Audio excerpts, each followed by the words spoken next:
Good evening. Martha Wilson couldn't be here tonight for Avant-Garde Rama So even though Jenna's getting married today, I agreed to perform on her behalf. I'm Barbara Bush, ex-First Lady of the United States,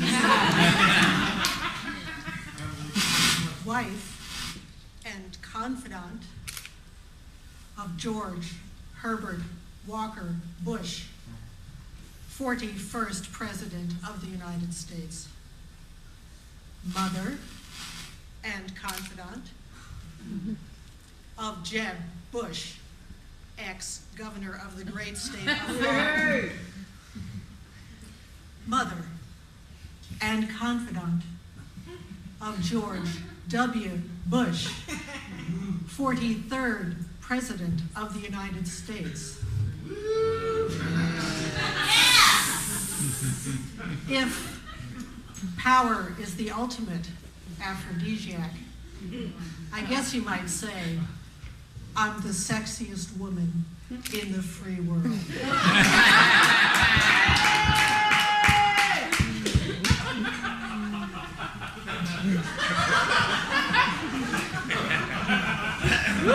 Okay, I'll admit that when George Jr. was growing up, I thought he was a lemon. and that Jeb Bush would grow up to become the political superstar. George flubbed a congressional election, coming off to the voters as a rich kid. He failed in the oil business, although we handed it to him on a silver platter. And he drank and snorted the equivalent of a small African nation's GNP up his nose. Finally, he hit rock bottom. He married a control freak. He quit drinking, and he found Jesus. I'm a little concerned. He feels it's his job to bring on Armageddon, so all the good Christians will be raptured up to heaven. But if his religion helped him beat his addiction, I'm all for it. I have another son. We kept him under wraps for a good while after the savings and loan crisis of the 80s.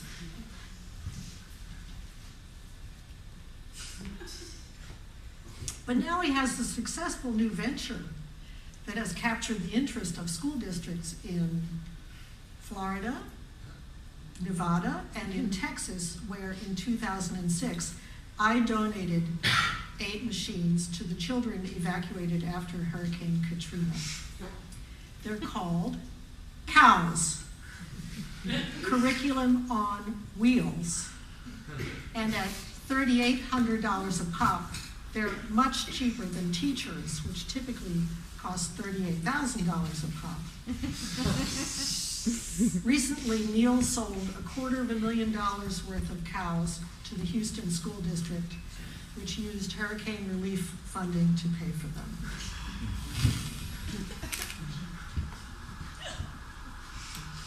I was raised Episcopalian. It bothered me that George left the church in which he was raised and became born again. And I certainly don't consider myself to be among the born again, but I do have to admit that it might be possible that the apocalypse is coming. There was first the plague of AIDS, then the floods in New Orleans, and recently wildfires in California. What is a sensible Christian political leader to do? George started bombing Baghdad on the first day of spring, as if to say that paganism and all those other misguided religions like Islam, Zoroaster, Judaism, Hinduism, Buddhism, Shinto, Taoism had better wake up and smell the Christian coffee. George consults with God the Father before he launches any initiative. So he knows the Clear Skies Act, No Child Left Behind, and Operation Iraqi Freedom will succeed in making this world a better place. In conclusion, you could grow up to be President of the United States, even if you are a lemon.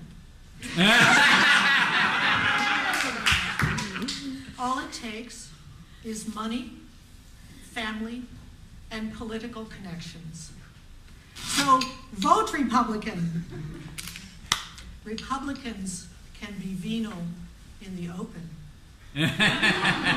Democrats have to cover it up. Thank you.